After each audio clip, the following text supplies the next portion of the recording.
1, 2, 3, swing it. Do you have an old sound tape or your favorite cassette tape that you want converted to CD or MP3 format? Do you need a demo CD, radio ad, a DJ or even a sound system for your wedding, birthday or special occasion?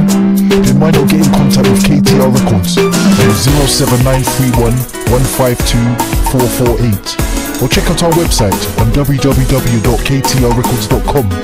We have been in business since 2004 and also undertake community projects.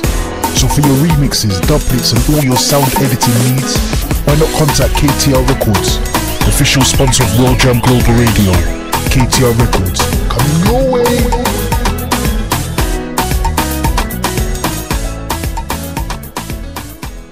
I was terrified about sharing the vulnerabilities of people with difficulties reading and spelling words. However, I could see the value in sharing, and I have taken the time to make some notes about this in my book, Dyslexic: The Silent Difference. You can get your copy now at www.a1tribe.com or amazon.com or amazon.co.uk. Thank you again, everyone, for your support. Do you like music like this? Great music all the time. Or like this? The music you love. Maybe this. Great music that makes you want to turn up the volume loud. Or life chat like this. Especially where human life is concerned. Surely, sooner or later, people will realize that lives actually matter. Then you're in the right place. Keep it locked to World Jam Global, where music is harmony. Music 24 hours a day, 365 days a year. Yeah, you're my World Jam. Hotter than them. See live schedule. You see, it's here. You see. New feature coming from World Jam Global Radio in 2018. World Jam Global Top 10. To vote for your favorite artist, go to twitter.com/WorldJamGlobal or facebook.com/WorldJamGlobal. So pick the right track where you want to have in your car, at your house, a rock. At them.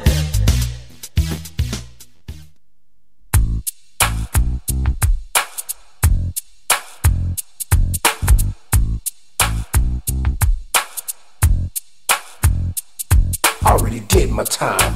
I paid for my crime. Hang tight for another explosive show on World Jam Global Radio. Paid for my crime. You know the drill. Already did my time. I paid for my crime. I'm currently busy sharing this to every police brutality killed by cops platform around the world. Did my time. I hope that you're doing the same thing too.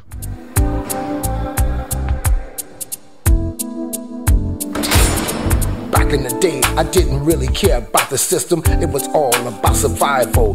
It was do or die. I had to. We've got another emotional roller coaster show lined up for you in just a few moments. I learned my lessons in the streets. There was with our guest Patrick Lane. I was good with my hands, uncle, my feet, and advocate swimming in for Tayler Rock. Girls all over the street. I was getting money. Life is so sweet. Now things have changed. The whole game has been rearranged. I'm a changed man. Don't need no gun in my hand. It ain't about being no gangster. Life is too short to spend it all in jail. Trying to cope with this living hell. Already did my time. I paid for my crime. Already did my time. I paid for my crime. Already did my time. I paid for my crime. Already did my time. I paid for my crime. Already did my time. I paid for my crime. I was a drug dealer, sold more drugs than super. You can find us live on www.worldjamglobalradio.com. That's why I'm telling my story to you and you. I had to repent. Find us on Facebook. I was doing all Find us on YouTube. The links are all available. Over since I've gotten older, the life I used to live, I wouldn't do it again. I was young and dumb, my brain was so numb. I'll be talking live via Skype to Patrick Lane, uncle and advocate for Tayler Rock. I was the real Terminator, much meaner than Arnold Schwarzenegger. I'd chew you up and spit you out like a real alligator, especially all you haters. The opening statements are going on right now. He could be facing life in prison. prison.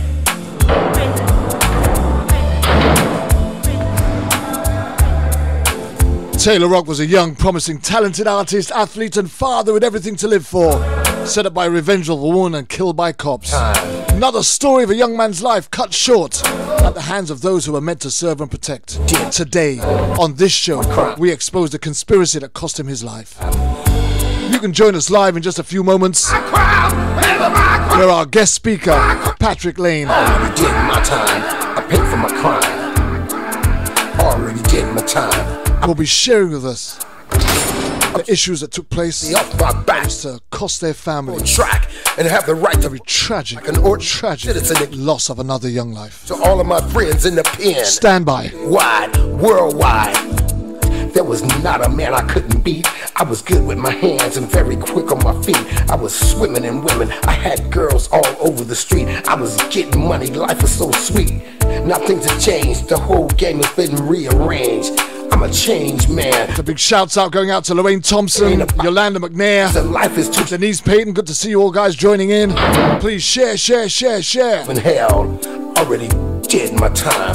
I paid for my crime. Extra special shout out to a mighty woman of God, Sandra Dawn. Gospel artist, singer, performer, songwriter. My time, I paid for my crime. Already did my time. I paid for my crime. Already did my time. I paid for my crime. I was a drug dealer, sold more drugs than Superfly, but I never got high on my own supply. I'm not proud of what I had to do. That's why I'm telling my story to you and you. I had to repent, I must admit, I was doing all kind of stupid shit. Now sit back and think it over since I've gotten older. The life I used to live, I wouldn't do it again. I was young and dumb, my brain was so numb. I was a real Forrest Gump, but I was nobody's chump.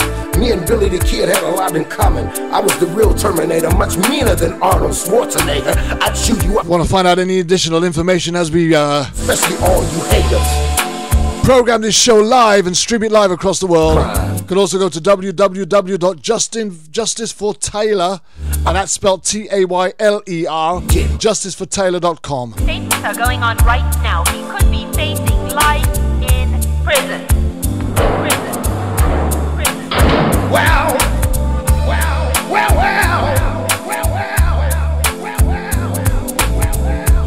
Trying to cope with this living hell.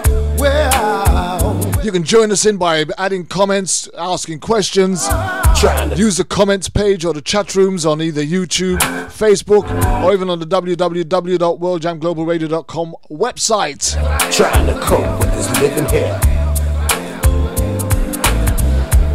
This living hell. Already did my time. I paid for my crime. Our Father who art in heaven, hallowed be thy name. Thy kingdom come, thy will be done on earth as it is in heaven. Give us this day our daily bread, and forgive us our trespasses as we forgive those who trespass against us. And lead us not into temptation. I am just making sure that we are live on all platforms. The power, the glory, forever. And yes, I can actually see we're live on YouTube, we're live on World Jam Global Radio's website, we're live on Facebook, we are live right across the world. Pay for my crime. All those drive-by killings, stop them. It ain't about nothing. He who was out sin, let him cast the first. Don't forget, you can also join me live tomorrow morning, 8 o'clock GMT, that's British time. So from our Wake Up Everybody Sunday Gospel Show. Have the right that's where we do church before church. Citizen again, this is my message. Some great worship. In the pen, statewide, worldwide. If God be for us, who can be against us, huh? Stop stabbing each other. Yeah. You can find me every Saturday right here on www.worldjamglobalradio.com. The program is Issues Today, where we look like issues that relates to our human rights, killed by cops, unlawful killing, wrongful convictions. Stand by.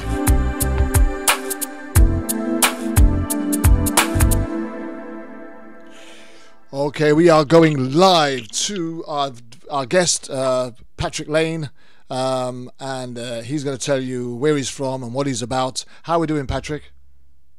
I'm well. Thanks for having me. It's an honor, and the honor is ours. If you'd just like to take some time and introduce yourself to the audience, tell them a little bit about yourself, who you are, where you're from, what you do, and how you are connected to this particular story. Sure. I'm Patrick Lane, and I live in Kansas, in the States, United States. I've worked in people services my entire life, my entire adult life. I'm now 52 years old. We come from a middle class family of professionals who have pretty much a suburban upbringing. We've all worked very hard to raise our children, and are continuing to work very hard to raise our children. But that's pretty typical of a lot of American families. Okay, so your connection to this case is? My connection is that Tayler Rock was and is my nephew. He was killed May 31st of 2014. And what we found out was a constructed luring to get him on the road so he could be stopped. Okay, we're going to get right to that particular issue in a while. We don't want to get there too soon. Tell us how you're connected to the family. Tell us how you're connected to Tayler. I mean, I know you said you're his uncle, but in what way are you connected? Who are you connected to? Tell us a little bit about the family, please. Taylor's mother, Jacqueline Park, is my sister, and Tayler was the firstborn grandchild of my two sisters, of all of us. Tayler was a great kid, was always a great, energetic, athletic, small guy. I was in the car with Tayler once, and I had him in the back in a baby seat, and I had the radio playing, and I heard this beautiful voice coming from the back seat, and it was Tayler, and he was about 3 years old at the time. And I was amazed, even at that age, how pitch perfect he was. And music was something that Tayler loved throughout his life. It was his passion. Yeah, I mean, I had the privilege of hearing some of his music, and definitely, it would have been playing on my show. So he's a very talented individual. But you also told me when we first spoke, of how much of an athlete he was as well. Yes, and so much. Tayler was good at everything that he tried. He really was. Soccer, basketball, football. I mean, you name it. Anything athletic, he was going to shine. In fact, he came from and was raised in a very small town of Ark City. I would say 10,000 people, maybe. His 11th grade year of high school, he wanted to play in a bigger pond. So he moved to Wichita with me, and he went to school in Wichita, which is we're a city of about 500,000. In that 1 year, Tayler was starting center in the state basketball championship. That's how dynamic of an athlete he was. Came in from a very small town to a big town and started in the state championship game. Wow. Do you know, I suppose when we're going to get down to it in a minute, and I'm not trying to delay that. I just want to really use the opportunity so that the audience can get a real idea of the quality of this guy. You also told me, and we also had this conversation, that his father wasn't in his life much in his early years, but he was mainly raised by his mother, I take it, right? Yes. Which sounds like that was she's done to have got him into that position from a very early age was some great work, parenting skills, etc., and loving environment, family unity, etc. So tell us a little bit about that. Tell us how the family operated, before you guys kind of went your separate ways, so to speak.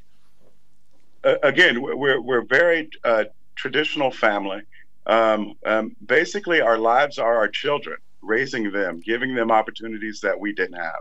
And my sister Jacqueline is absolutely the most amazing mother I've ever seen in my life. The care that she and attention that she puts into her children, it has no match. And Tayler and Jacqueline, my sister, they had a special bond with one another. I truly think that despite being mother and son, that they were each other's best friends as well. Wow, that's just an amazing testimony in itself. And you also did share with us, and I told you I'd probably go there at some point because I'm a very godly man, and I share and preach the word. I do a lot of work in the community, which is centered around my charity and the church. But you also shared with me that you guys were also very godly family, spiritual in a sense. So tell us a little bit about that and how Tayler fitted in with that too. Absolutely. The spirituality that is prevalent in my family is one of works. And we've always, from the time we were small, we were canvassing neighborhoods with our mother for the March of Dimes to raise money for some issue. Jackie particularly, while I am a confessed believer, I guess you would say, Jackie is a person that puts those precepts of Christ into action. And that's what has always been most impressive to me about her, is that I've met and been with a lot of church people, but I've never met one more godly than my sister. She really is the real deal. So, and how did Tayler respond to that type of upbringing? Was he inclusive in that spiritual upbringing? Absolutely. Tayler was a searcher, and as many young people are. But Tayler started his search at an early age, I would say. And an interesting story is he went to college, and Tayler and I had always talked about Christ and God and these types of issues. And he wrote me from college once, and he was listening to all this stuff that he thought might have debunked the validity of Christ, right? And I think I wrote him back a very short letter that said something to the effect of, Tayler, at 21, there's no way that you know everything there is to know, right? And maybe a couple of months after that, he wrote me another letter that was just as short as my response to his, that said, Uncle Pat, you're right. I don't know everything. And I think it's particularly telling that one of his very last Facebook posts was a scripture. And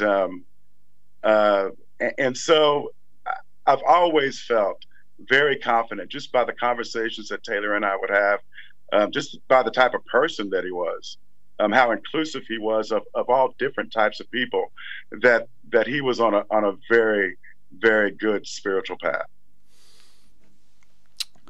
It's fair to say then, with all of this love, all of this positivity going in and around him, that Tayler was not one of those individuals that grew up being known to the police. No. In fact, what was interesting about him and what caused some concern and say maybe the year leading up to his death was Tayler had, like many young people that are really into their social media devices, he had begun to become a cop watcher. And would post different things on his social media sites about stories and videos that he had seen of cops that were bad acting. And I truly think that with all of the other trouble, that was another component in this very insular small town, that Tayler was as outspoken about police brutality as he was. We've actually come across this so much where people who have been involved in activism, so to speak, publicly speaking out or standing up against that which they know to be wrong, being targeted by law enforcement in one way or another. And it comes as no surprise. At the minute there are so many related deaths to Black Lives Matter or Ferguson or all those other big stories that we've heard about, people that were involved in those campaigns, who spoke out openly and willingly, and there have been deaths, mysterious deaths, disappearances, arrest and imprisonment for some, just because they've dared to speak the truth. So that comes as no surprise. But Tayler was not just, it wasn't just a case of he was a good son, a good nephew, or that he was just a good sibling. He was also a good father, right? Yes, he was. Tell us about his role as a father. I saw, you raise your kids and you see them grow from stage to stage, and the most growth that I've seen in Tayler was when his daughters were born. His first daughter, and then later his second daughter. It was bringing to fruition a maturity in Tayler that you could see him growing into the man that he was to become. And his daughters were paramount to him. There was nothing greater. There was no greater love that he had than for his daughters. One of the amazing things that you'll see, and it's, I think I'm not going to. The audience have only got to go and Google and search for themselves, and they'll see it for themselves. But he was also a very good-looking young man, which means that he would have been a good catch for some of the ladies, right? He was, Tayler was very, very popular, and then you brought that up, Kervin. It brought to mind a story. And once, when Tayler was about 7 or 8 years old, I went to I visited my sister. I lived in Lawrence, hours away. I was in town. I visited my sister. She had to work, and she said, wanted me to take Tayler to his soccer game.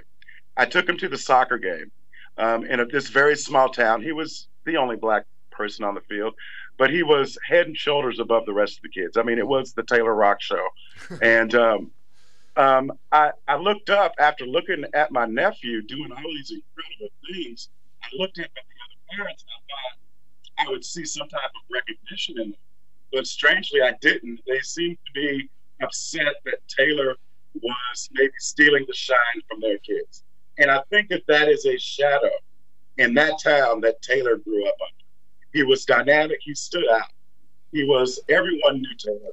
He was well received by everyone in that town. He not only came from a good family on his mother's side, an accomplished family, but his grandfather on his dad's side was a state senator, was about the biggest name in that city for many decades until they died. So he had a lot going for him. Tayler was, I do think that he grew up under that shadow of not being particularly well liked by some members of that community. We're kind of losing your signal a bit. I don't know if you can see it at your end, whether it's your Wi-Fi or whatever, but we're losing it. We're getting a little bit intermittent. But we'll persevere, and we'll obviously continue, because there's just so much more left to come from this story. I'm trying to look at my signal to see if it's me, but it doesn't look like it's me. But hey, we don't know. But we will pray. We will continue. Tayler also, with that sort of popularity, then he wasn't just a father to one child. He was a father to 2 children, I think it was, with 2 different women, I believe. That's great. Right. I need to have a look at that now, because I can't hear you at all now. Yeah, that's correct. Can you hear me now? Yeah, I can hear you clearly now.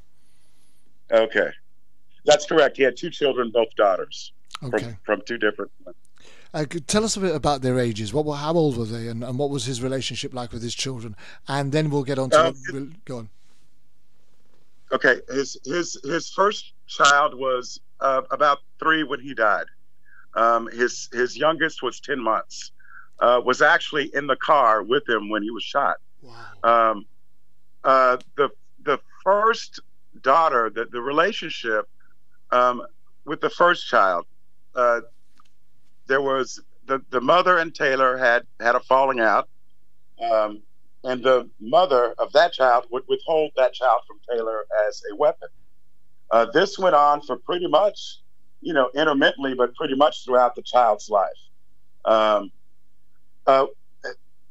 His second child was with the corrections officer that he was dating, or he was with, and this child was he loved it. Everyone describes Tayler as being an attentive and caring father. I mean, every need that they had, Tayler was there to meet it.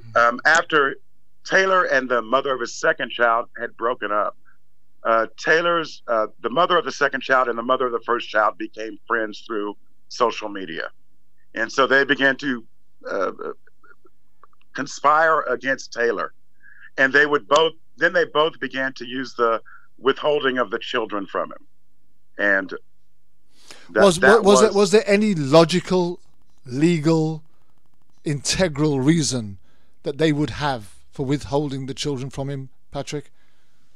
Absolutely none. Absolutely none.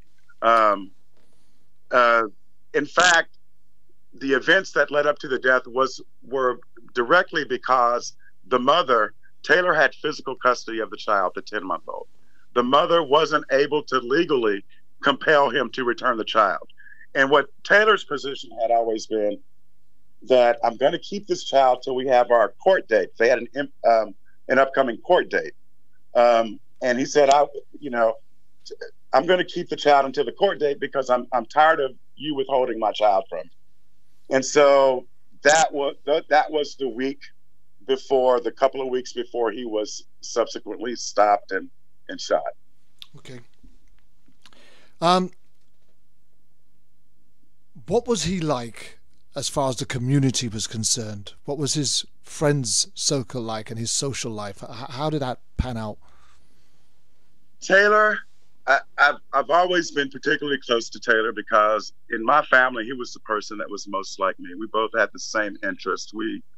Music and sports and pretty good at what we did. He was much better at both of those things than I ever was. But Tayler was a magnet for all types of people. And I had the pleasure of meeting his friends, when all of this happened. And so many of them would come to me with these stories of how Tayler, at a down point in their life, that he had lifted them up and encouraged them to try. And that really encapsulates who Tayler was. He was an encourager of people. He would never let you give up, and he never gave up himself, even under, with the odds against him. He would say, "Get up, let's go." And I heard so many great stories about those types of conversations that he would have with friends. So that was who Tayler was every day. He was very confident in who he was, in his abilities. And he was very much, with being a new father, very much on that road to becoming the man that he would have been. What I'm really hoping is in the last half hour or so, 20 minutes or so that we've been talking about Tayler, that our audience is going to have an understanding of the type of man that we're speaking about, his character, his integrity, the love that was within the family, how tight you guys were, and how connected he was to the community, his family, and his children, and how committed he was to doing the right thing the right way, with the support that he had around him. And I'm hoping that they're going to get an understanding of that because of what you've been able to share with us over these last 20 minutes or so. And I do this. Jackie did a remarkable job raising Tayler. Absolutely. She really did. I have never seen any parent be so exactly what a kid needed. And with the situation with his father. Again, Patrick, I'm losing you. I'm not sure if it's the position that you're in or something that's obstructing your sound, but I'm really losing you. Okay, what about now? Yep, perfect. Yep, now. Okay. So if you mind saying that again, I mean, you was playing tribute to Jackie then when you just cut out. Yeah, I was just saying that she was such an amazing mother. It was just a beautiful thing to watch. How she was so exactly what Tayler needed, especially with his relationship with his father not being completely in place. The care and the friendship and the parenting that Jackie gave him was, again, there was no match for that. I've never seen anything like it before in my life. I don't know if you need to check the way that your headphones or whatever it is plugged in, or whether you're walking around the house or whatever it is that you're doing. But whatever you're doing is taking you away from the sound, and we're losing you quite a lot. And I don't want that to spoil. I don't want that to spoil the quality of what we're about to do and what you're about to do, because it's very important that we get this story out correctly and they hear it in its entirety with quality. Because once this is recorded, this is the product that's going to be going out live to everybody else for years to come, and hopefully a testimony in Tayler's name, a legacy that we will leave behind long after we've stopped the battling and the fighting, for people to hear just what a guy he was. Okay, all right. So So when we hear about the type of man that he was. Tell me how you got to hear.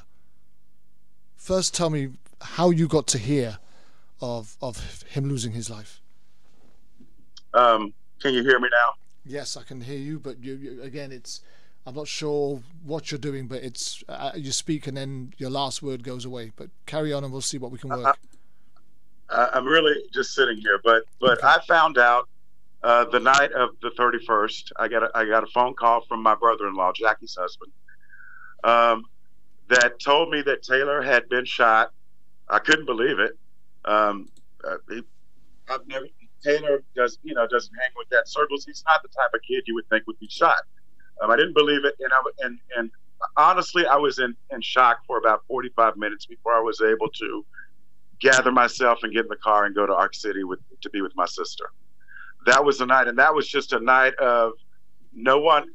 At that time, they were saying it was a traffic stop gone wrong. It's a story that they were given, and so that's all we knew. And they wouldn't allow her or any of us to even see the body for 4 days. So we were just kind of there and dealing with the shock of losing him so suddenly. Wow. And I would have imagined it would have been a great shock for all the family members once you guys all got yourselves together and we're in the same place. Tell me a bit about what emotively what that was like as you guys gathered together to acknowledge the reality that he's actually really truly gone. It was like, Kervin, it was like standing in a room and the floor drops out and it just keeps dropping out. It was the most horrific experience of my life. I wouldn't wish it on anyone. It's a horror that continues to this day, to be quite honest about it. There are still days that I just can't believe it. I can't believe that I never in this life get to see my nephew again, and I don't get to witness the man that I believe he was on his way to becoming. It's exponentially a greater loss for my sister, who is a rock, but who I know misses Tayler every minute of every day. Do you know we've done quite a few stories recently. We've had we did a story we did I think it was not last week, the week before, we did with Royce Eckley, whose son was Mark. Yeah, you know about Marcus then, huh? And that was deemed to be suicide, and that looked to be a bit of a setup. We did another one, and I can't remember who it was offhand. Again, there was a woman involved, and again it was deemed to be suicide when it wasn't.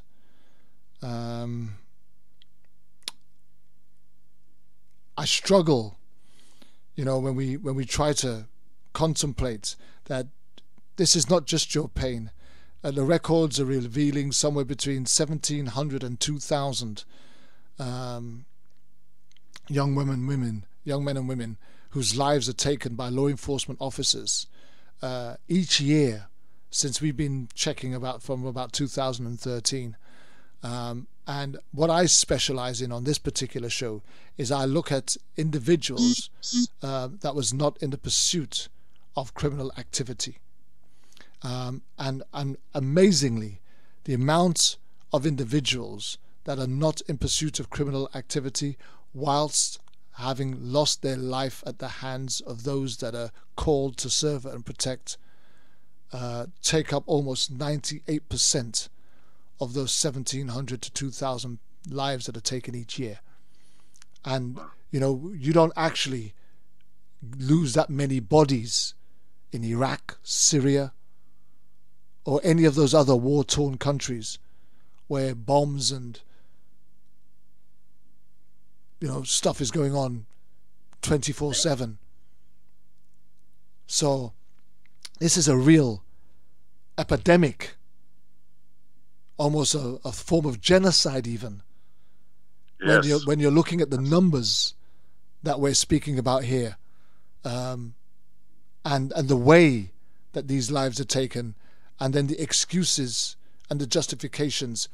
And I don't mean to go on, but we've just, I mean, I was glued. I had to come away. I was at work last night. I've been working nights all week, but I was glued, and I had to run into the canteen with my phone because they were doing the Van Dyke verdict last night on Laquan McDonald.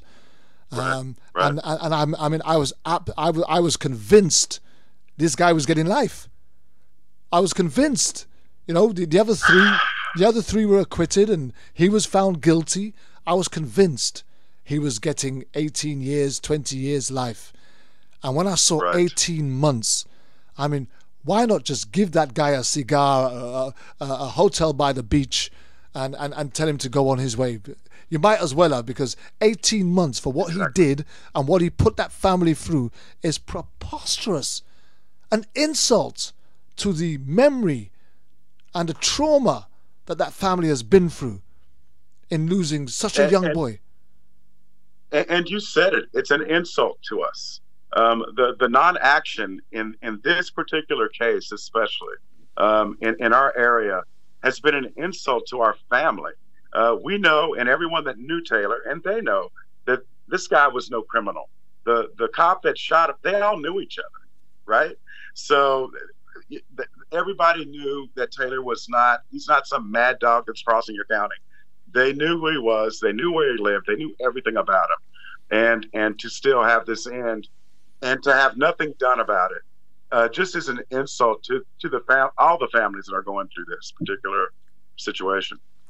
Absolutely. Now let's look at the relationship between Tayler and the woman who was the mother of his second child, the correction officer. Tell us about that relationship, not when it ended. Tell us about the relationship when they were first together, how that transpired, and how they grew and then had the child. Tell us about that so we can get some understanding of that too. Tayler had went off to college in Texas. He came back home after about a year or so, came back to Dark City, wanted to go all in with his music career. Met Anna Bedolla, the mother of his second child. They started a relationship. They moved in together. She became pregnant. They had a baby. It was all good. Maybe when the child was about 3 months, they began to have trouble. And it was described, I lived about 45 minutes away from them. But it was just, their relationship was described to me as, when it was good, it was really good. And when it was bad, it was really bad. Right. So Tayler was the type of individual that you really couldn't control him, as far as how some people in relationships want to control the other. Tayler was not that type of person. He would go a long way with you, but in the end, Tayler was going to, he had good morals, so he was going to do what he thought was best. And that's kind of when everything started. When she was not able to control him, their relationship went south, and they broke up. And from that moment on, there was this terrific contest for this child, as far as her not allowing him to see the child on a regular basis, and a more withholding of the child from him. So she had actually, at one time or another, filed a protection order against Tayler. When looked into, there was no reason for her to file the protection order, and she, about a week before this death, went back and rescinded that protection order. Now, there was no instance of Tayler ever abusing her or anybody. This was just about their relationship. Sour grapes about Tayler had made up his mind that she was not who she thought she was, and that he wasn't going to be with her. But he did want, in fact, in the end, Tayler just wanted access to his child. The relationship to him was in the past. He had gone on. She, it seems like to me, had not gone on. Now, we mentioned earlier on that she was a corrections officer. Was she always a corrections officer when Tayler met her, or was that something that she entered into after the child was born? She, at the time of his death, she had been a corrections officer for 2 years. So I think that she had probably had been a newly deputized corrections officer about the time that they met, I would say. Okay, so therefore, from the time that they were together, Tayler was aware that he was in a relationship with somebody that was associated with the law. Yes. Right. Just two things before we carry on. Every time your phone text messages, I'm getting a text message sign bzz, bzz, coming through your phone. You need to put that on Do Not Disturb or whatever it is. You need to do something to stop that, because that's just coming through constantly.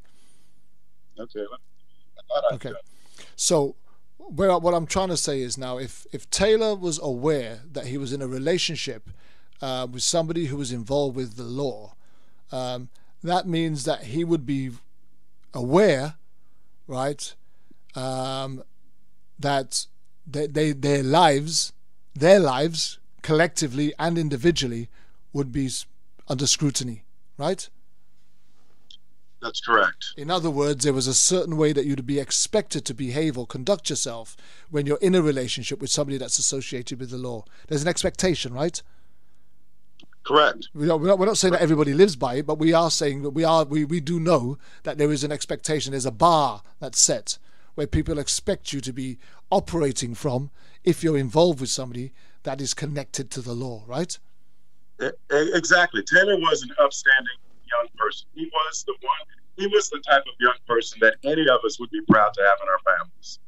There was never any moment in my life of knowing Tayler that I was disappointed in something, dejected about something he had done. I trusted him. His mother trusted him to make good decisions, and for the most part, Tayler did.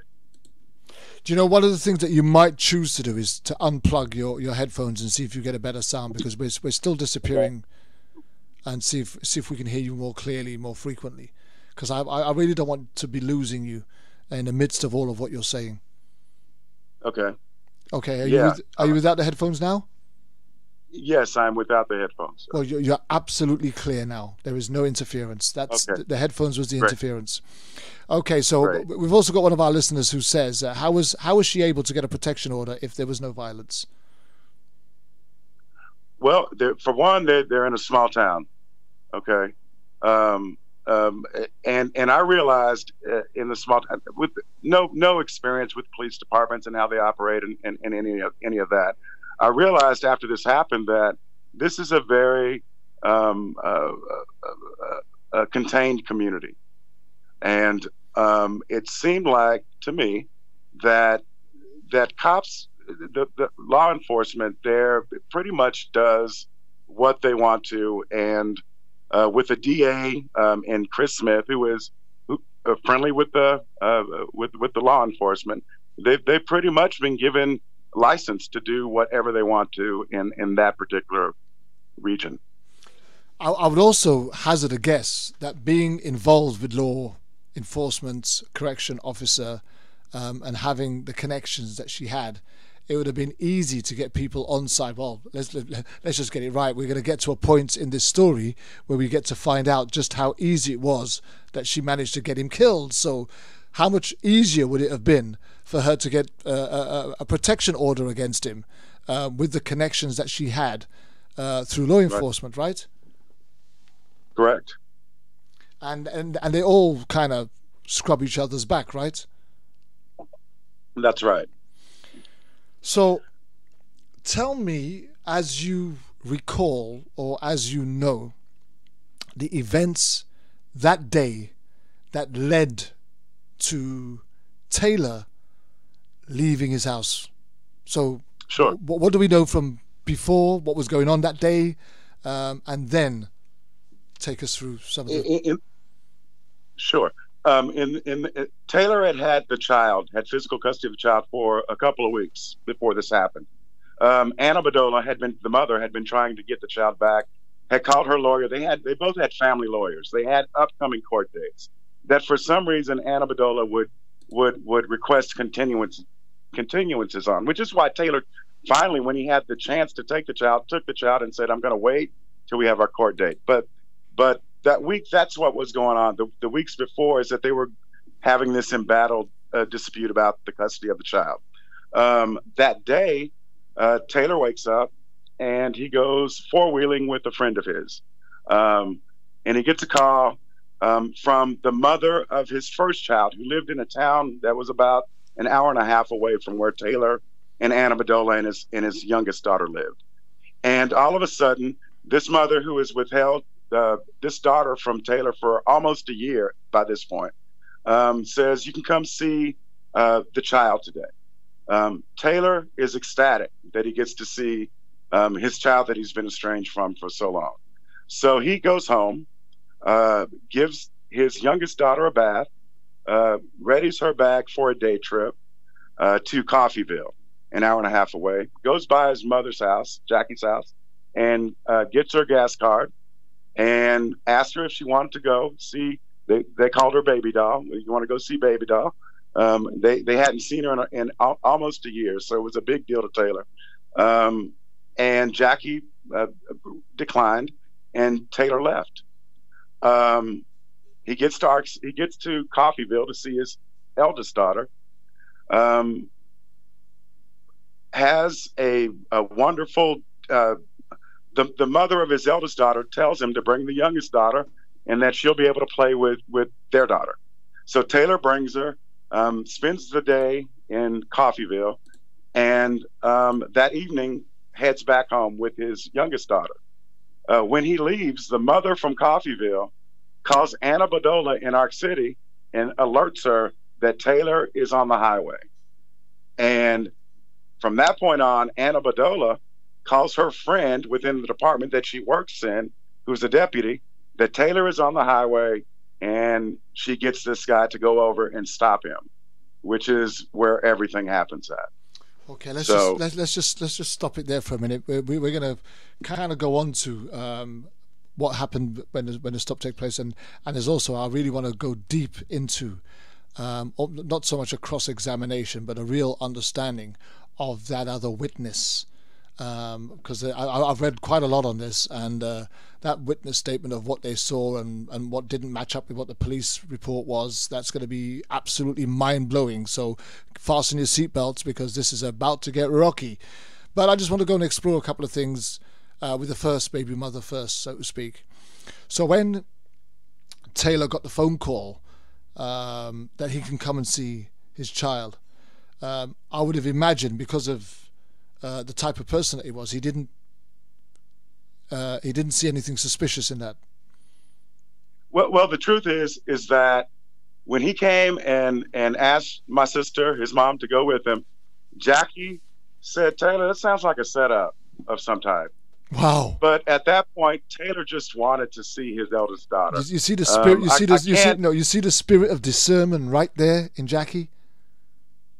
Yes, because most other people would have just gone, yeah, yes, but we ain't seen her for a year. Come on, let's go. Right. Wow. And I think Jackie has been beating herself up about that ever since. I would imagine, because she would have felt that she could have stopped him. Or she should have stopped him. Right. But at that point, Tayler was just so in love with his daughters. He just wanted to see his daughter. He hadn't seen her for a year. And they knew that when they called him that this is how we can get him on the road. If you offer to let him come see this child, he will get here to see this child. And that's again, that's the testimony of the quality of the type of man that he was. Some other men would have said, "Oh, well, I'm busy right now. Bring her over. I'll come tomorrow. Meet me halfway." But he just got up, got ready, got a gas card, and headed right out there. And as a young person, what I was taken with about Tayler after he became a father, there was never a time that he was like, "No, I'm too busy. I'm going out."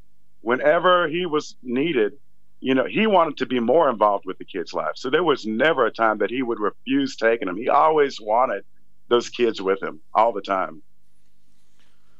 So he's gone to his mum's, he's asked his mum, and his mum declines. Right? So did she ever give any reason why she didn't want to go? Did she ever say to him, did she say anything to him before he left? Has she said anything to you since? I don't know why she didn't want to go, but she mentioned from day one that she said, "I told him, I had a feeling, Pat. I knew something, but you just never, you can't start to get in front of these things." But she said, "I knew, and I told him." It sounds like kind of suspicious to me. But again, Tayler was hell bent on seeing his daughter. He hadn't seen her for a year. He'd been talking about her, posting about her, and this was his chance to see her, and he took it, as they knew he would. But I would have imagined also that as discerned as Jackie was, she would have never foreseen that ultimate goal of them actually trying to take his life or take him out. Right. She, whether it was a setup to snatch the baby or whatever it was, or maybe just to get him beat up or something. But I don't. Right. I think that we were thinking he's going to get stopped and then arrested for something, right? Right. We never, I don't think she ever thought. I know she never thought that he would be killed that day. And they had, that they had been, because of not just who Tayler. He was very confident in that town, and again, like I said before, there were a lot of people that didn't receive him well. There were some people in that community that didn't receive him well because he was so sure of himself, really. And whatever they had the month before in April, all of a sudden there's a raid on Tayler and his dad's house.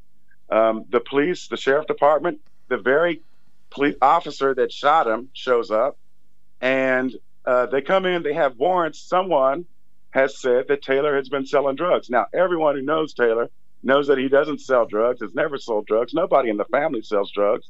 Tayler is flabbergasted by this. Anyway, they search his room, and they find a marijuana stem, a stem of marijuana, and they arrest him.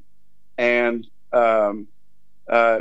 when he gets down to the jail, he's able to OR himself.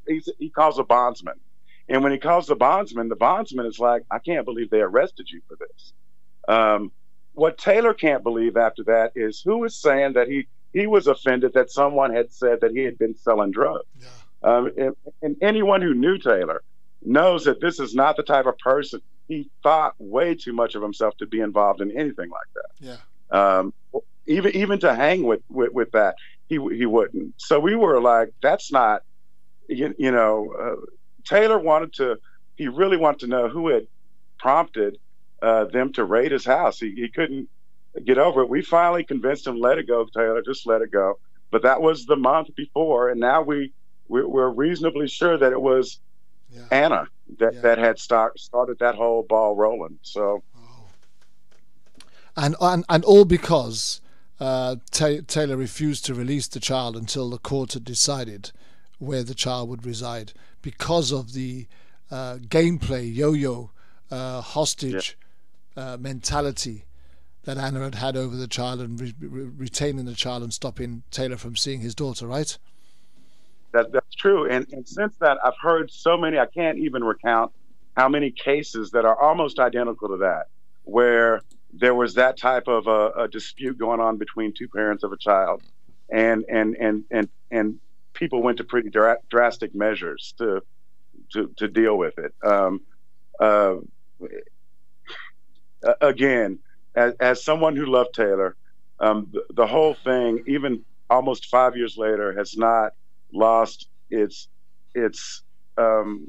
senselessness, feeling of senselessness, how senseless this was. Just going back to the stem that was found, does he believe it was planted? Was it planted by who would have had the opportunity to plant that in his house, or do you think that the police brought it with them and retrieved it? Well, no, I don't know that, and Tayler was a great kid. He really was. But Jackie and I, our intention has never been to paint him as an angel. Who Tayler was, he was, first of all, he wasn't. I'm sorry about that. I keep trying to cut it off. Yeah, I'm not doing it. That's okay. But Tayler was. I'm sorry. What was the question again? I'm sorry. That buzzer. Did they plant it, or did they bring it with them? No, and retrieve Tayler was a musician, and so I am sure that he and his friends probably smoked pot. Right. That they probably drank on the weekends. I mean, that's what they do in that town. That's what they do in every town. Yeah. And being the age that he was, being into the music scene as he was, I know that could have very well been Taylor's stem of marijuana. But no one gets their houses raided for a stem of marijuana, and no one who has no record of selling drugs, of any type of criminality, is getting their houses raided on these types of assumptions or accusations. Again, I think it goes back to that small town society where police are pretty much doing whatever they want to every day to people, you know. Maybe even more so than in bigger cities where there's a lot more light on these departments. In a small town, you know, they're very small precincts, and it seems like they have carte blanche to do pretty much whatever they want to do. So that again, this is a question from one of our listeners. She says, so the mothers of his girls would probably have known that he smoked pot, right? They would have. I believe they would have. Yeah. Yes. I mean, it just makes sense, really, doesn't it? Because it makes sense to me. If they haven't planted it, then it means that somebody knew. And okay, we're not trying to paint him out to be an angel. No one ever said that he was an angel. But you're quite right. It's highly unlikely and irregular that someone would have their houses raided for a stem of marijuana. Even the suspicion that they might have been smoking it, would they get their houses raided? If somebody was to just give a report and say, oh, I think that guy's in there smoking marijuana or weed, I doubt if, a whole pile of police would turn up on the doorstep wanting to gain entry to confirm whether or not that person had been smoking. Exactly. But to escalate it to a dealer level then gives them grounds for a warrant. And that's what offended Tayler so much, was that they had raided his place that he shared with his dad on suspicion that he was dealing drugs. That was unacceptable to Tayler. Okay. I think we have a real understanding of who Tayler was, the type of person that he was, the relationships that he had, and the antagonistic, conflicting relationship that was embedded between him and the mothers of his children. And so on that fateful day, he was lured to the highway with the promise of seeing his daughter, which he did, fortunately. And the consolation prize, so to speak, was that he did get to see his daughter that he hadn't seen for a year. Right. And then on the way home, he was stopped. Now, tell us what you know about what took place from the moment he was stopped. How was it reported? How was it recorded? And then we will go into the conflicting evidence and information from eyewitnesses as they remember it and reported it and made statements to the effect. So let's talk first and foremost, Patrick. Let's talk about how the stop took place and what the police claim took place from the moment that they stopped the vehicle, and how it transpired. Okay. Again, Tayler had went to Coffeyville to see his eldest daughter and had returned. The mother in Coffeyville calls Anna and tells her Taylor's on the road back home. She calls her deputy friend, who there's some rumor that they had some type of romantic involvement. She calls him. He goes out to a designated place on this very lonely 2-lane country road, and he waits for Tayler to come. When Tayler passes him, this cop follows him until Tayler gets to a place in the road that is, the view is obscured by these 2 rock ledges that are on the side that extend for maybe 100 to 200 feet. On each side of them, once you drive out of them, you can see for miles. But once you're in these things, you can't see what's going on behind these ledges. So it was strategic. Yes. This is where he stopped at. Tayler stops. Now, by the own officer's written account in the synopsis of the full report, even 5 years later, they have not released any full reports. No full police report, no full forensic reports, no full reports, period. But he stopped. Tayler, the officer says that Tayler is, now, this week before that, Anna has told Tayler that she is going to have a deputy stop him and kill him. And Tayler has relayed that information to his friends. And when it happened, no less than 10 of his friends came to me and said he just told us that he thought this was going to happen. And you know, one second, Patrick. Stopped. 1 second. Let's just rewind the clock. So a week prior to this happening, Anna tells Tayler that she's going to have him stopped and killed. She can't get her baby back. Legally, she can't get the police to go out there and make them give Tayler the baby back. So she tells him she is going to have a deputy stop and kill him. Tayler relays back to his friends that he believes her. He knows this woman, and he believes what she said. At that time, he was convinced that she was actually capable of carrying that through. He was, absolutely. He had even made calls to another family member who, as a lawyer, married to a lawyer, about about this latest threat and what his rights were as a father.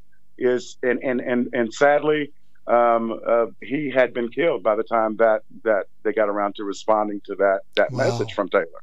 But this is what he was going through the last weeks of his life. And he was very open about saying, this is what I think is going to happen.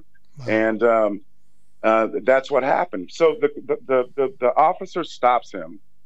He says that Tayler, when he stops him, is leaning out of the window of his driver window, and he's got his hands in the air, and he's got his whole body out of the window. So that's the officer's report, that Tayler had his body out of the window and his hands up in the air. Yes. Right, okay. And we think that was Tayler saying, I'm giving up, I know what this is. I know who, and he knew who this guy was. He knew that this was the officer that Anna had a friendship with, and so we think that was Tayler giving up. Now, then the officer changes his story. When he gets out of the car, he says Taylor's hanging out of the window. When he gets to the car, all of a sudden, Tayler has the window up and won't allow the officer access into the car. The officer said he had the window down about 4 inches when he got to the car. He and Tayler sit there and they have a conversation back and forth, according to this officer, which I don't believe ever happened. But he says they had this conversation. The deputy is able to put his hand in the window somehow and unlock the door, and he opens the door. Now, mind you, the car, according to the deputy, is still running and in gear at this time, is what the deputy is saying. He proceeds to get in the car with Tayler. They have another conversation back and forth. Let's just stop 1 second, and I'm going to let you carry on. Because we have some really good friends who know the law. Ex-police officers, actually, people like Jonathan Newton and Jerry Summers, Alex Salazar, and people like that who are involved in activism. Jerry Summers is an ex-chief of police. Jonathan Newton is an ex-law enforcement officer who is now an attorney, qualified, degreed. Alex Salazar is an ex-law enforcement officer from Los Angeles who's now a private investigator. And I'm quite sure that one of the first things an officer would do when approaching another person in a vehicle, before you do anything, is you tell them to turn the ignition off. Exactly. I'm pretty sure. We've dealt with cases like this in the past, where the first thing is you tell them to turn off the ignition, and even on sometimes, if you're that convinced that they're at risk, you ask them to remove the key. Right. Or and if they won't allow, if someone won't let you in, won't get out of their car, you call backup. Now that's the protocol. You call backup and you draw your gun, I would even imagine. You would call backup, and that's what they were supposed to do. And supposedly this is why this officer never worked another day with the department after that, is because of all of the protocols that he had conveniently dismissed and didn't use. So okay, take us through it, Patrick. Take us through it. So he's got to the car now. He gets to the car. They have this conversation while the window is up, according to the officer. This conversation had to take 2 or 3 minutes, it sounds like, from the report that's written. He finally gains access to the car and says that he and Tayler begin struggling. He's in the car with Tayler, on top of Tayler in the passenger seat. Now, Tayler was 6'3", slim, muscular, athletic. This guy is 6'7", overweight, about 350. So he outweighed and was bigger than Tayler. But he says that he's in the car with Tayler.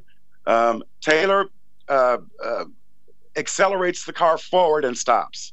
And he says that's when he drew his gun. Tayler, and he tells Tayler, according to this officer, this deputy, says Tayler, don't make me hurt you, or something to that effect. He says at that point, Tayler, they're having this fight. Taylor's kicking and fighting, and all this stuff is going on. And he says at that point, Tayler accelerates the car again, and that's when he feared for his life. As the car, on each side of this road, there are these very deep embankments. I would say 7, 8, 9 feet embankments. This deputy says that when the car accelerates the second time is when he shot, and the car goes down the embankment and comes up on the other side, still moving. It goes through a fence and comes to rest about a quarter of a mile into a farmer's field. The deputy, on the other hand, is what was amazing about this is that from the time that this officer, with all of this action that he describes as happening between the two of them, outside and inside the car, from the time that he radioed the stop, that he was stopping Tayler, to the time that he was back on the phone reporting that shots had been fired, was less than 3 minutes. Wow. So that means he called it in. He's still following Tayler. And Tayler stops. He calls it in, puts on his flags, puts on his sirens. Tayler stops. He comes up, talks to Tayler. They have this fight once he gets in the car. And all of this stuff happened in 3 minutes, was the officer's story. The story that they gave us the night of was that it was just a traffic stop gone wrong. They wouldn't at that time even say who shot who was doing shooting, was the person shooting back was, and just to throw this in there is Tayler. I would say that Tayler had probably never shot a gun, much less owned a gun or carried any type of weapon like that. Never had anything like that. But what happened, that's the story we were given. And this happened on like a Friday or a Saturday. The day after this happens, Anna Bedolla comes. She's texting me on my phone. I don't know who she is. I know that they're in this relationship, but I've never really talked to her. But all of a sudden, she's texting my phone, and she's wanting to come over, and she's wanting to explain something to me. And with all of the action of that day, I didn't respond to it. And the day after, she shows up at Jackie's house and wants to talk to me. And I go out to the porch, and this is the day after. No names have been released to the press of who got shot, who got killed. Nothing's been released as of that time.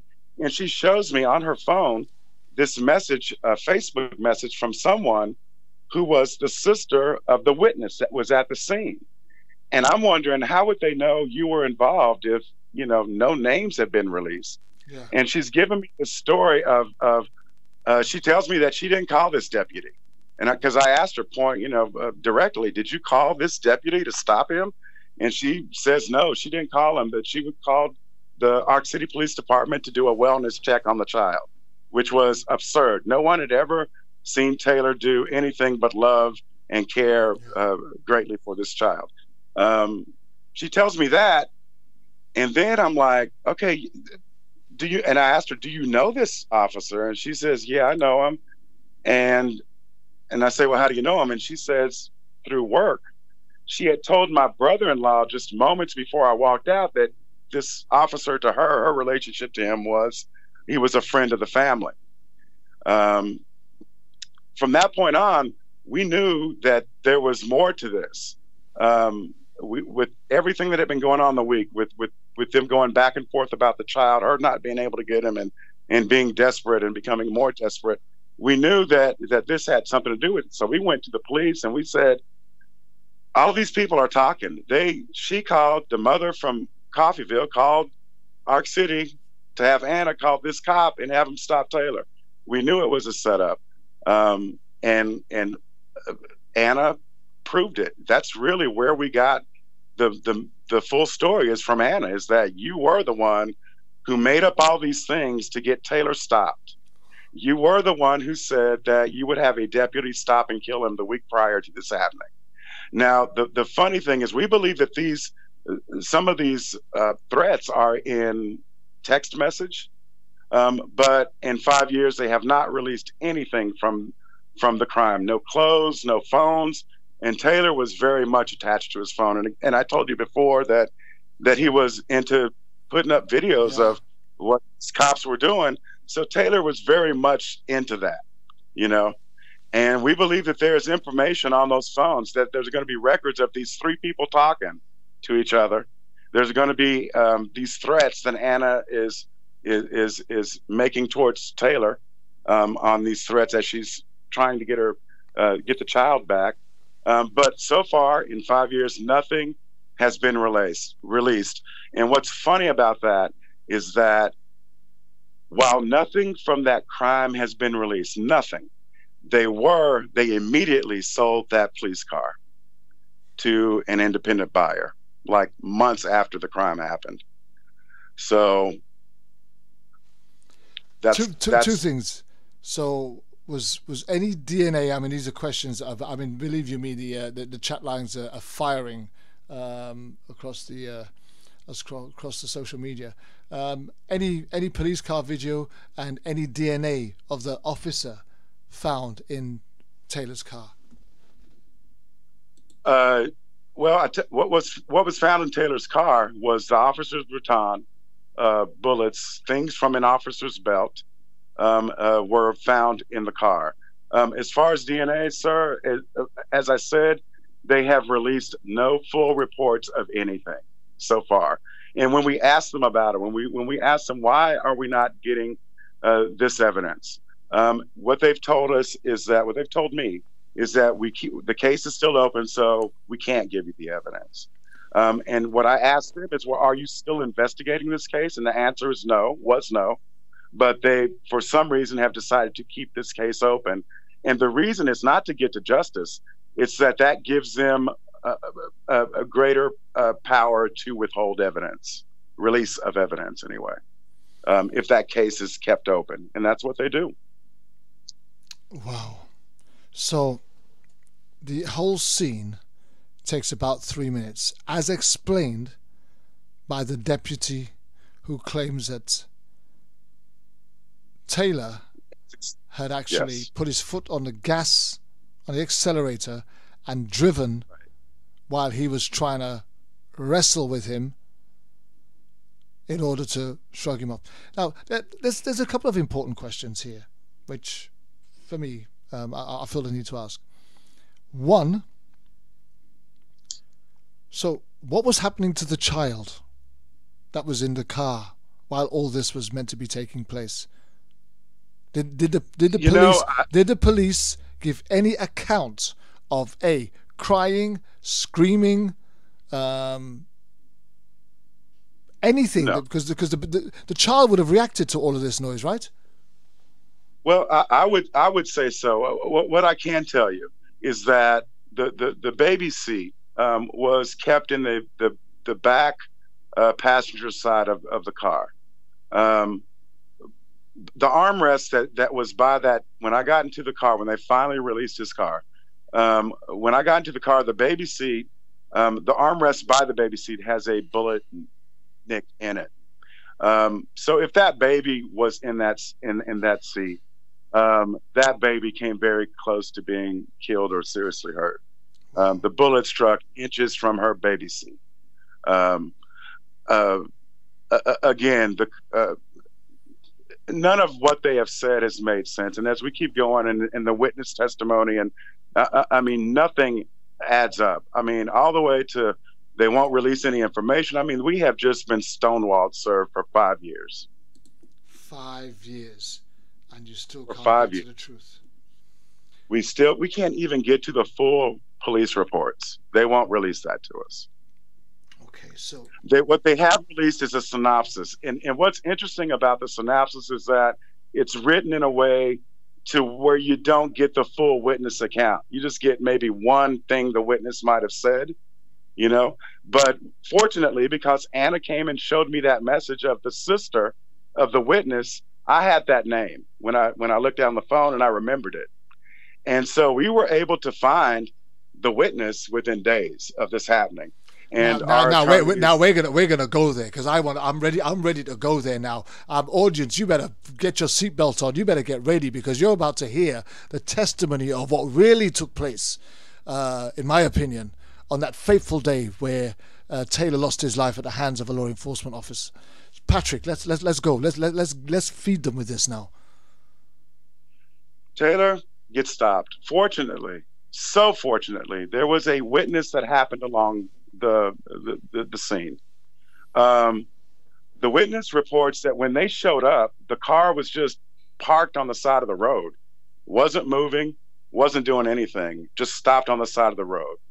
The witness, and this is a clear day in about five-ish in the evening in May. It's a bright sunny day, 2-lane lonely country road. This witness stops.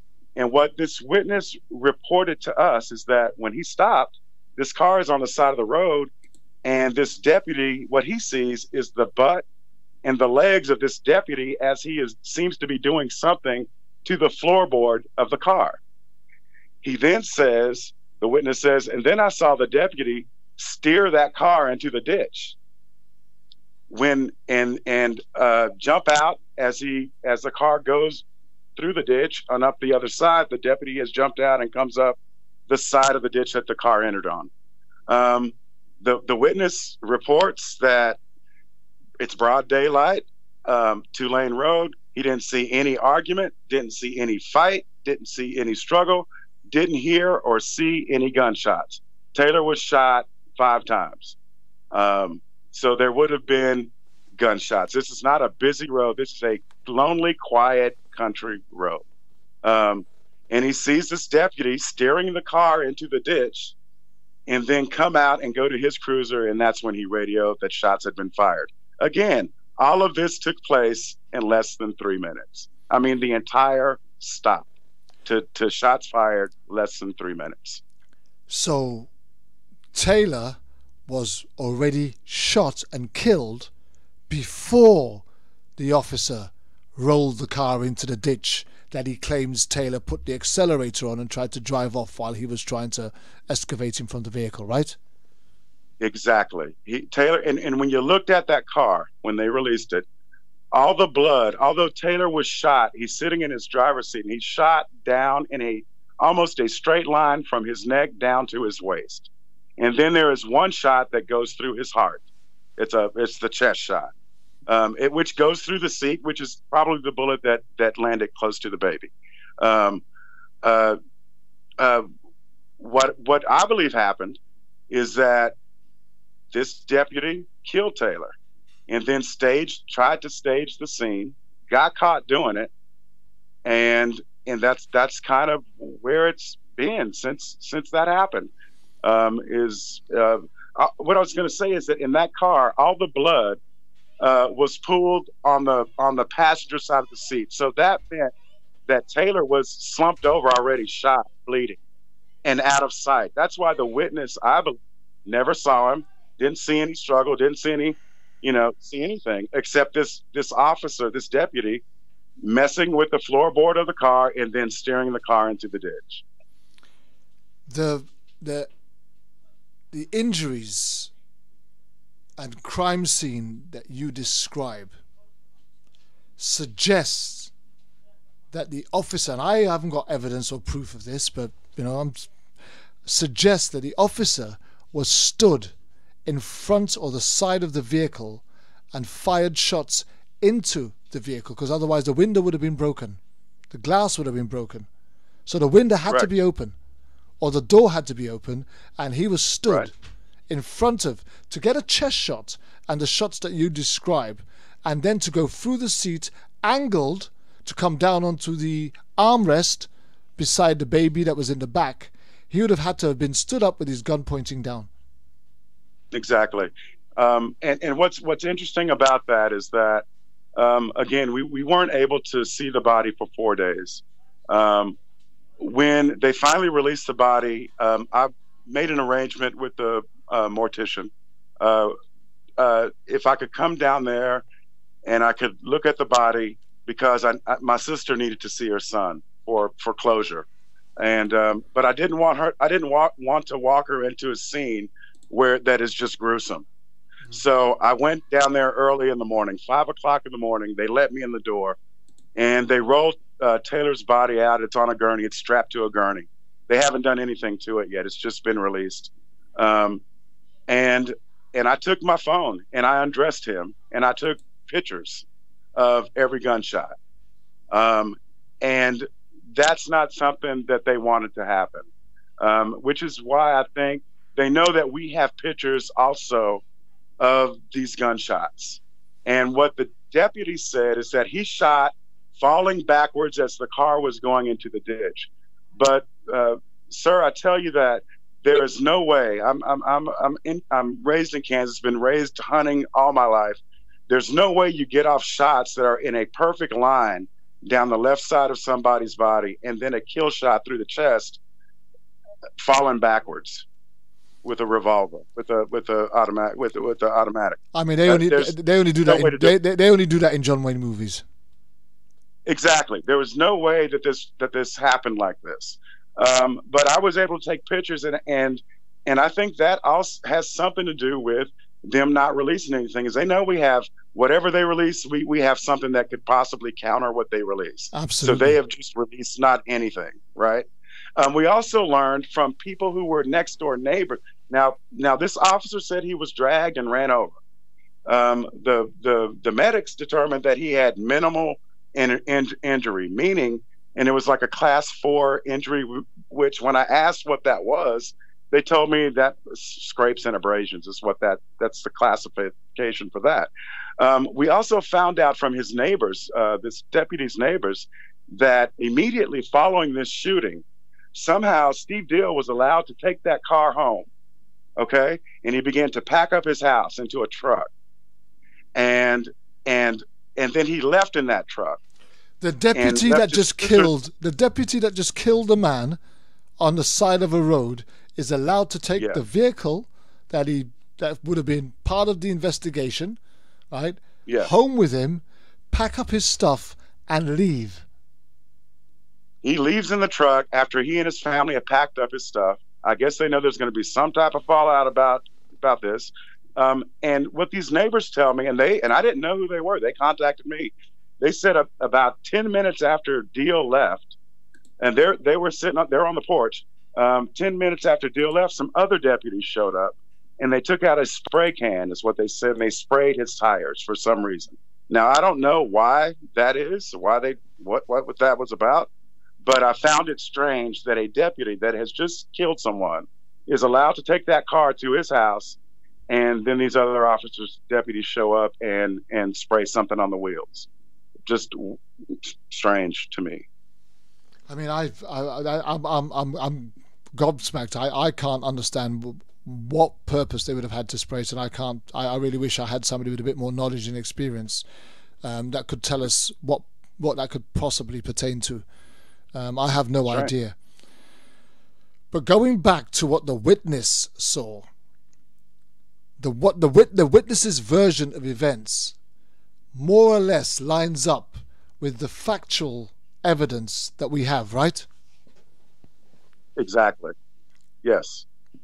I was gobsmacked when I heard from our attorney, our then attorney, when I heard that what the witness account was, that they saw this officer messing with the floorboard of the car and steering that car in the ditch. I was just like, they have circled the wagons. And what's also interesting about that is that when you have a police shooting and you have the state agency has jurisdiction and they do an investigation. The guy who did the investigation for the KBI, the Kansas Bureau of Investigations, was a guy named Dave Folletti, who happened to, at one time, work for this very sheriff's department, lived in the very town that this sheriff's department was in, and is now no longer an investigator for the KBI, but is now the sheriff of that very same county that he was investigating in the Tayler Rock death. The DA, who has a history of being ruled against for working too closely with the area police department in certain cases, is now a judge in Cali County. So again, it goes back to it's a very insular, tight, kind of closed off, almost a good old boys type of society there.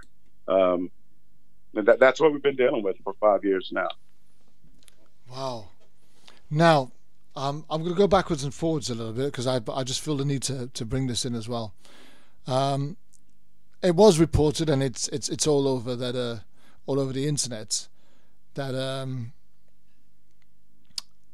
a lawsuit that was filed was dropped. Yes. The reason for that is the reason we dropped the lawsuit was on advice of our counsel, our then counsel at the time, who said that with the political climate in Kansas, that we only had one shot at this, and so he wanted to withdraw it until a more favorable climate as far as these police killings. Remember when Tayler got shot? It was before Mike Brown got shot. So the police killings were not they weren't as prominent. They weren't as prominent as they are today. No. But I've always found a great deal of godliness in that my nephew was killed 1 month, and then a problem that has existed in this country for generations suddenly begins to blow up with the death of Michael Brown, all within a month. Yeah. I think Michael was killed in August, I believe, and Tayler was killed in May. And so, yeah, that's, there's just not a lot of. I want to read something. I'm not sure. We've been limited in what we've had access to. I guess is what I'm trying to say. There's not a lot that we've been able to. Patrick, I just want to read something. It's a little bit long, but I just want to read it anyway and get your response to it. And again, as I said, ladies and gentlemen, all of the audience and listening all over the world, I really want you to pay attention as I read this to you. The headline says this: new details emerge in connection with Tayler Rock case. A man who sued Cowley County and the city of Winfield was given $167,500 in an out-of-court settlement back in 2011. According to the Traveller, Daniel Stearns, who filed a suit back in 2007, has a direct connection with the active wrongful death lawsuit filed by the Tayler Rock family last year. This went out in March the 21st, 2016. Right? The paper reports that according to the terms of the 2011 settlement, the funds covered all costs, including legal fees, expert witness fees, court costs and mental health counselling bills incurred during the case. Yet until now, the settlement never was made public, according to the newspaper, that claims to have discovered Stern's case while reporting on the Rock lawsuit. Now, one of the defendants named in the Rock lawsuit claims that Rock's family attorney, Donald Snook, has a conflict of interest due to the fact that he represented the former Cowley County Sheriff deputy who shot and killed Tayler Rock.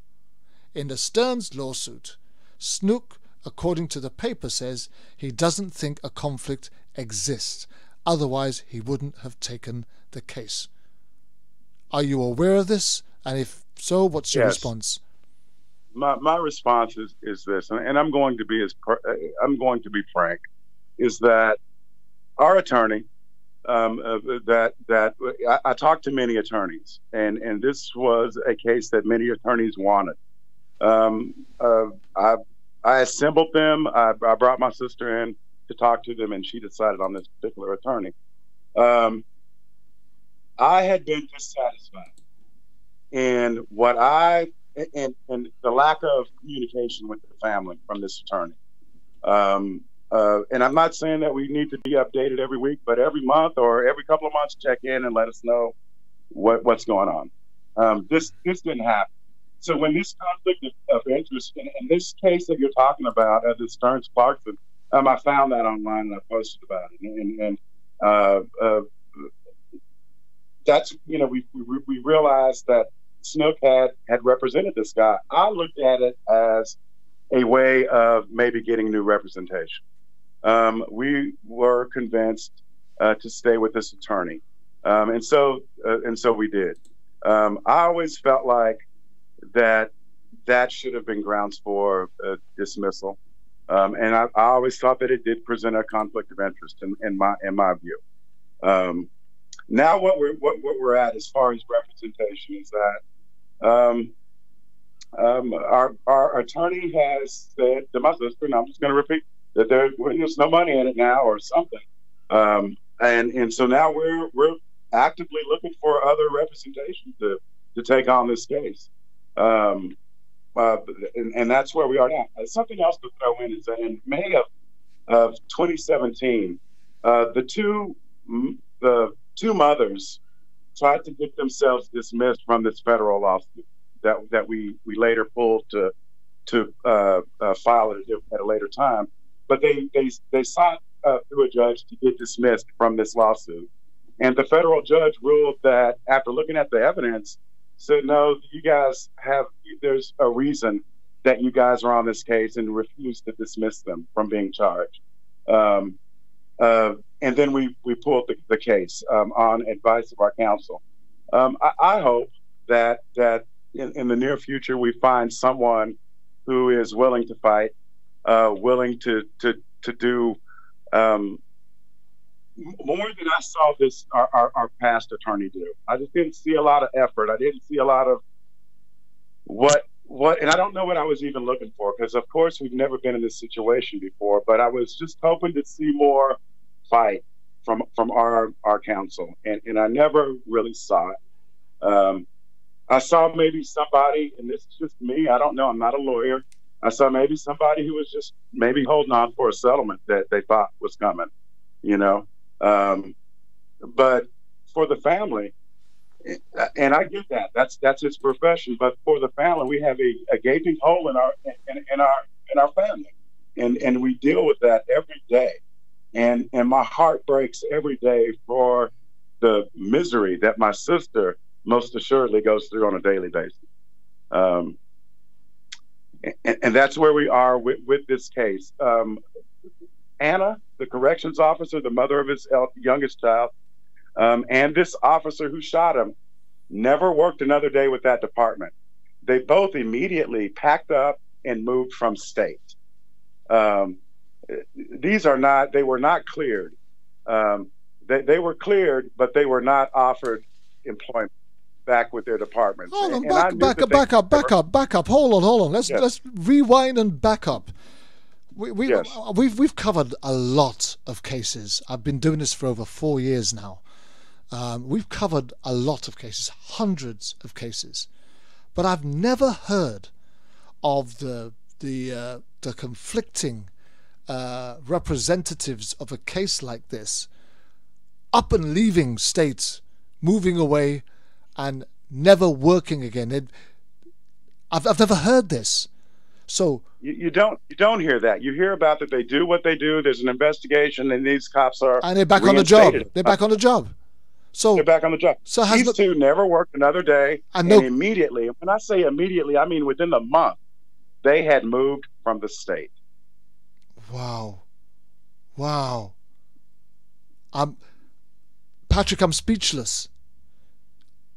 I'm absolutely speechless. And they changed names? You know what? We don't know, because there was a time in the beginning that we were kind of keeping an eye on them as far as where they are at, you know. But again, it's been 5 years, and right now we have no idea where these people are. I hope with all my heart that this officer is not attached to some other department now, but as we know, he could very well be. Do you know, the thing is, right? If they had kept their names, right, there would have been no problem in tracing them. Now, you can't find his name on the internet. You know, I know. I've looked. You cannot find his name. It doesn't come up. And you can't find hers either. Right. So it's almost as if they don't exist. Well, you know what? Shortly after this happened, I had a guy contact me. This guy is someone I've grown to respect. And Miko Hayes of thedailyhays.com. He is a wonderful resource. It's been a wonderful friend to us through this. He had someone that could find people. You know, that's the business. He's an independent journalist. That's what he does. And what he told me, he said, you know, I'm looking, you know, we've been looking at her online profile, and it's like it's been scrubbed. You know, it's like something has been done to it, you know. And, you know, me, I'm not tech savvy at all. I don't really know anything about that, but I found it odd. I just found that there are a lot of peculiarities in this whole thing, that it's like we and the family needs answers to this. And what you were talking about is exactly, I mean, Tayler was born and raised in this small town. He was a big deal in this town. They had probably thousands of stock photos of Tayler from his athletic days playing on whatever team he was playing on.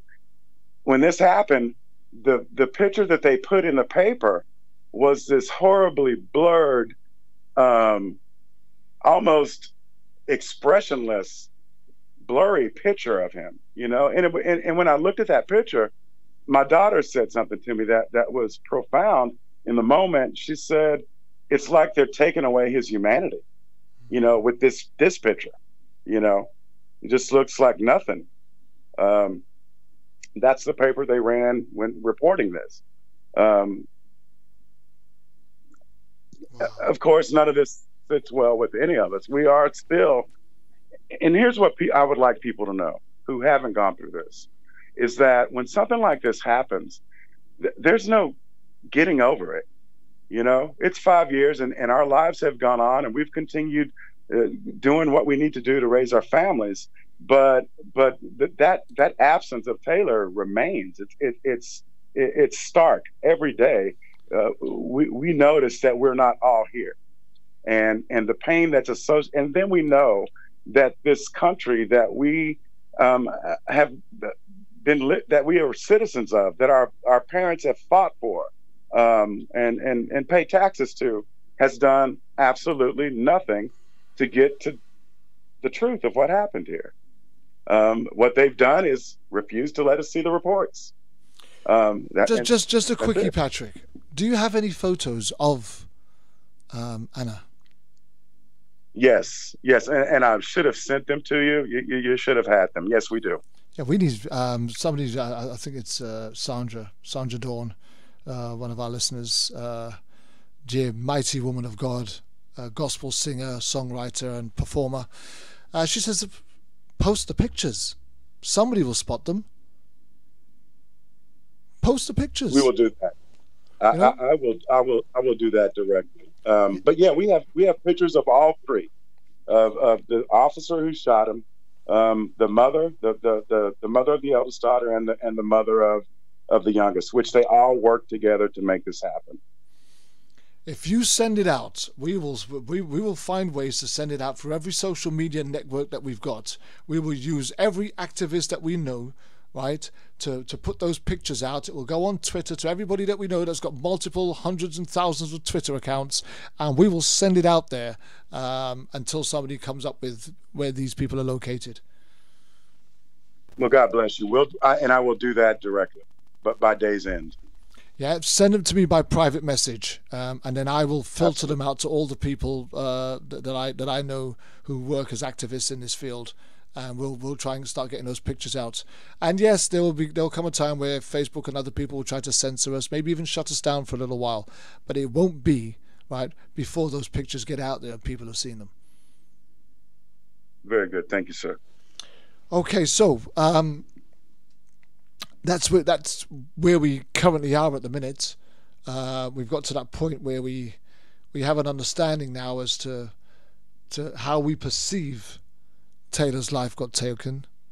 We have an understanding to what lengths and depths there's these law enforcement agencies and particular individuals that were involved in this have gone to in order to keep their identity secret and the truth from coming out.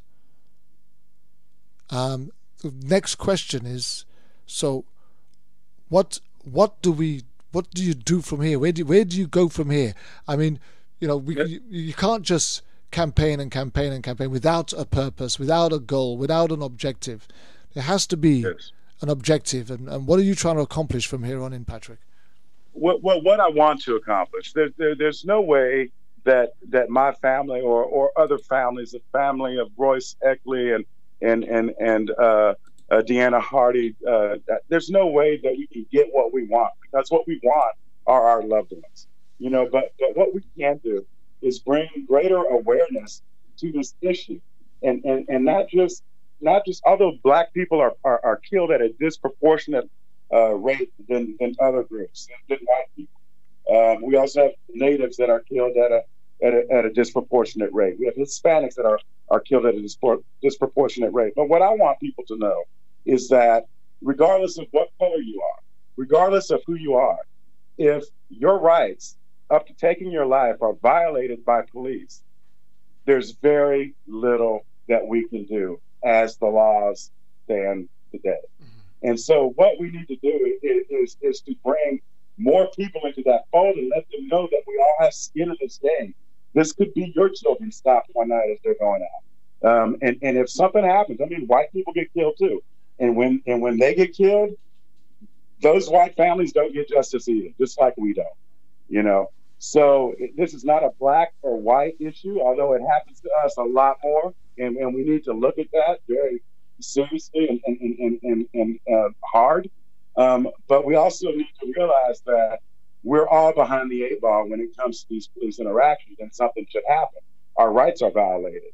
There is very little recourse that, in fact, it seems like this, and I've said this often, is that when police commit crime, the call for justice is inverted. The truth, I mean, the goal becomes not for the truth to come out, but for the truth not to come out when police are involved. And that's what we're up against, is the truth not coming out. When you have DAs that are working with cops, that are working with judges, we are at a disadvantage. Here's the things, right? here's the thing. First of all, I know Yolanda's listening. Yolanda, this is a cry out to you. Patrick is very articulate. He's very passionate, and he's very knowledgeable. I think he needs to join our network of people that we have working in the background, looking at police reform. I think you know what I'm talking about. I think you need to have a private conversation with him and invite him in. I think he's got a lot to contribute. Gladly. Just listening to his heart and his passion, and also the fact that you speak the same language as me and Yolanda, and the rest of most of the activists that we work with. This is not about color, you know. Police brutality doesn't know color anymore. This is about police reform, and you know we're looking at challenging the police officers' bills of rights and all sorts of stuff, which really needs to be looked at and challenged in this modern climate. If we are to see change in our lifetime, but the work is going to get tough. It's going to get hard, but we need like-minded people to be battling and joining the fight. So. I'm hoping that Yolanda has heard what I've just said, and she will be in contact with you. And if not, you're already in contact with Yolanda. Ask Yolanda what I'm talking about. She will tell you. We have a group of people that are working in the background, behind the scenes, and we're really looking at challenging police reform in its current state. And we're looking to absolutely. We need laws. We need a civilian. We need an independent board that looks at these police shootings. We also need a federal government that is keeping accurate logs of these police shootings. And right now, that's not happening. You know, we need greater laws on the transparency of police departments. In my particular city of Wichita, police brutality in Black communities has been an issue for as long as I can remember, and with absolutely nothing being done about it. Now, when all of this came to a head with Tayler and some other killings that happened in Wichita, we were promised, and this was 4 years ago, that within the year, every cop would have a camera. That has not panned out. We also need laws. We realize now that we need laws regarding what these policemen videotape, because they seem to have, the power over these tapes to whether to release them, whether to doctor them, whether to release certain portions of them. And that's what needs to change. We need to put this back in the hands of the people instead of being in almost solely in the hands of law enforcement. Absolutely. And so the question that we did ask before, and again, we kind of try and take it back there again. We're quickly running out of time. And again, 2 hours seems a mighty long time when you start at the beginning. But when you get into it, bearing in mind there's only 30 minutes left of this live stream, it's flown by. And I still feel like we could go on for another 2 hours if we had to. So tell us, what can we do to support this battle, this fight, the one that you're in, and the one that many other families like you face each day when they've lost a loved one? What can we do to support, help, and give us some addresses? When I talk about addresses, I'm talking about some websites and stuff that, for your sake, for your story, for Tayler's story, how people can get involved and get behind and support. Sure, we have great people that we have met, resulting from this, what our family has gone through. Again, I've mentioned Migo Hayes. Michael Melikakis is his name. Mike Schatz has been wonderful to us. Janice Bradley of the Peace and Social Peace and Justice Center of Wichita has been great. Todd McEwen has been great. Bill Anderson. I mean, so many people. We have Deanna Hardy Joseph, who reached out to us. Her son, Andrew Joseph, was killed by police. I believe it was in Florida, and she has a foundation, the AndrewJosephFoundation.com. You can. What my advice would be is for people to get involved. When you see these groups about reform of police departments, get involved. Like those groups. If something is happening in your city, there's a protest going on, go out and get involved, and you're going to meet people from all walks of life who this issue has touched and who are passionate about affecting some real change. And Uh, that's what I would say to people. Get involved. Don't be lulled as I was into this false sense of security, thinking, "Oh, our family is we're such a good family, an upright family. This could never happen to us. It can happen to you. It happened to me with a nephew that no one would have ever thought would be murdered by police. That was just so far out of the realm of believability that we never ever considered that. And I'm a little ashamed. And I think I've said this to you. I'm a little ashamed that I had not been involved as much in this issue as I have since Taylor's death. And so what I would tell people is, you don't have to go through this to get involved like I did. You can get involved now and lend your voice. It's our collective activism that is going to bring about the changes that we all want to see. Absolutely. You know, for me, Patrick, Tayler represents every child that has ever had its life taken at the hands of law enforcement. Yes. You know, when you think about the character, the potential, the purpose, and think of the legacy, what he left behind. There are mothers and fathers and families right across the world, and especially in the United States of America, that will never get the truth. As much as they seek.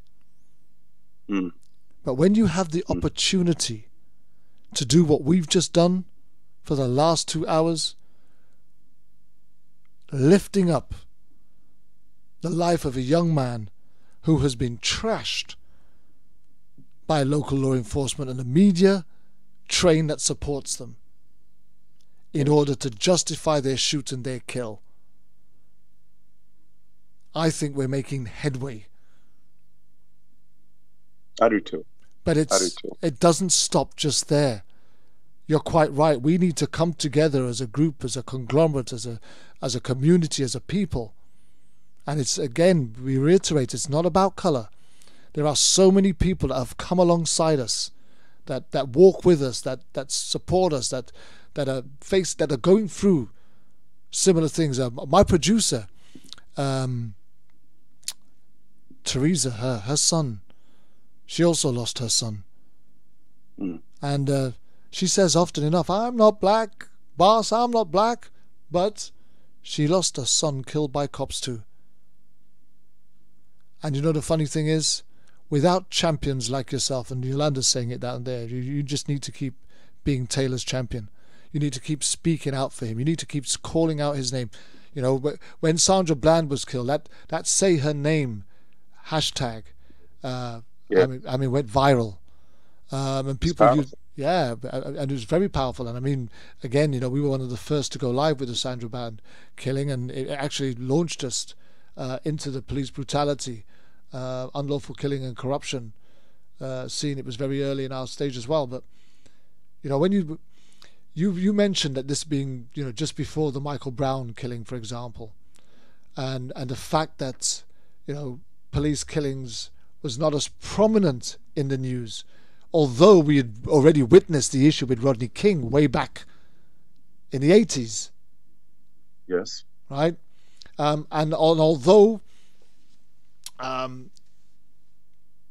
enforcement beatings and killings of people of color had been going on for years, it wasn't as prominent on innocent people as it has become since 2013. Right. I mean, back then they'd kill a gangbanger, they'd kill a drug dealer, they'd you know what I mean, they'd kill a bank robber, especially if he was black, he was getting a bullet anyway. And I suppose most people didn't cry out as much about that because you live by the sword, you die by the sword, right? Right. But the rise in people of color in particular, and men and women right across the United States of America, who I again will reiterate, who were not in the pursuit of criminal activity and have no criminal history with local or national law enforcement, who are losing their lives at the hands of trigger-happy officers who are just in it for the thrill, has become a sickening epidemic in our society that we need to stamp out. It's not sustainable. It really isn't sustainable like this.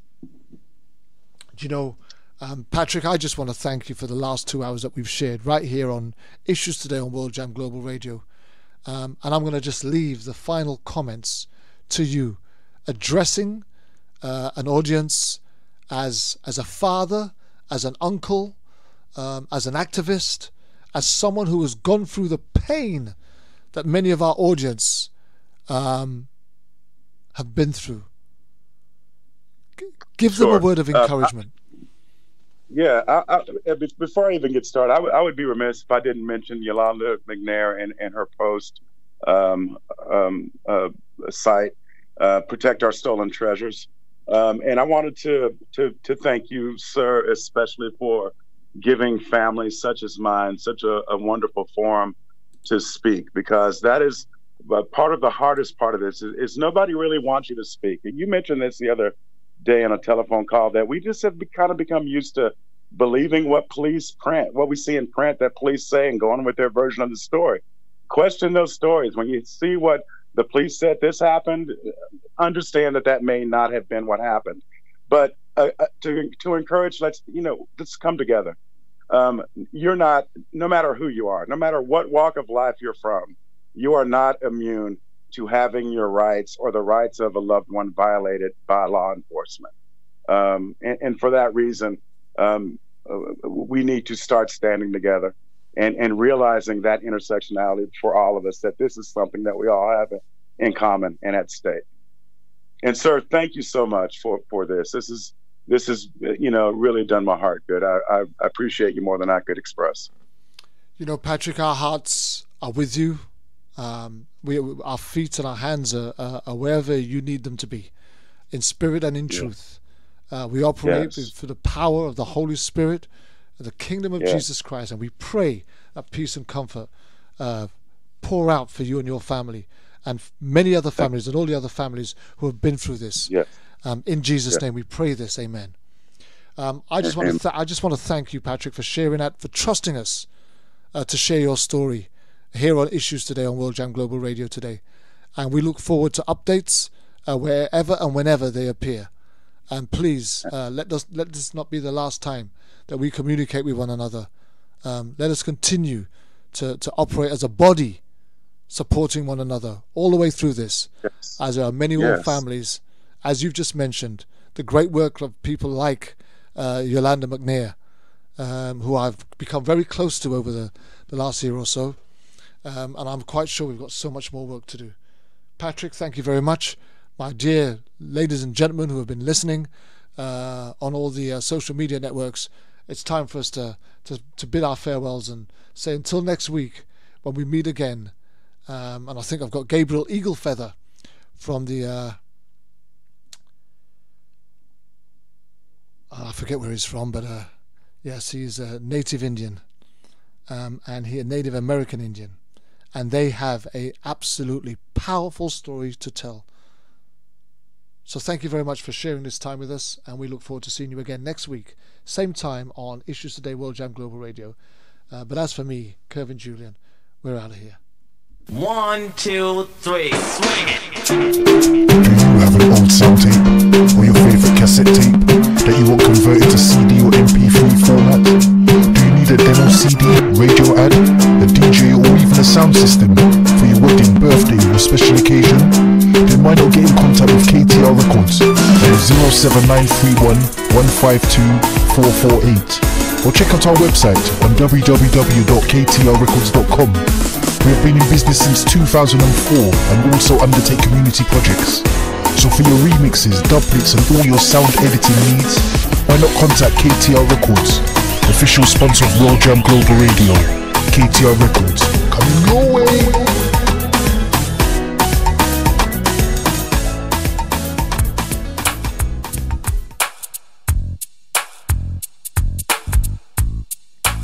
That's right, we're out of here. But we'll be back next week with Gabriel Eagle Feather. I paid for my crime. Native American Indian. Already. Another sad life lost. I paid for my... We're out of here.